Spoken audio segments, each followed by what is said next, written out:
गौधन centre की शुरुआत Padma Bhushan doctor Vijay Bhatkar जी के आशीर्वाद से ध्यान गुरु रघुनाथ यमुल गुरु जी ने शुरू की। अध्यात्म और विज्ञान के संगम के कारण गौ माता का महत्व अधिक है।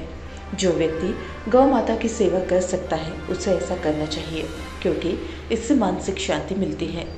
मूक पशुओं एवं गौ ध्यान केंद्र और गौ चिकित्सा में मदद करके उनका आशीर्वाद लेना चाहिए।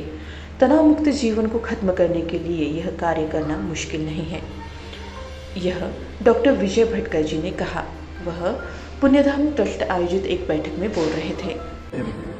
गो ध्यान सेंटर आणि गो थेरपी सुद्धा महत्वाचं।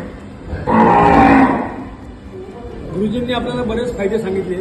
असाध्य आमच्या समोर आणि इथे अनेक आदेश प्रकारची गोशाळा आणि गो संवर्धन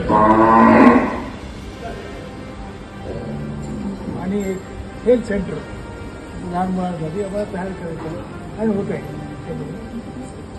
मला फार आनंद होतो। गुरुपौर्णिमेनिमित्त गिरणारचे गुरु दत्तात्रय, गुरु गोरखनाथ भगवान आणि माझे गुरुजी महंत पीरयोगी सोमनाथ बापू यांच्या आशीर्वादाने व पद्मभूषण डॉक्टर विजय भटकर साहेब माझे गुरु यांच्या संकल्पनेतून गौ ध्यान सेंटर व गौ थेरपीचा शुभारंभ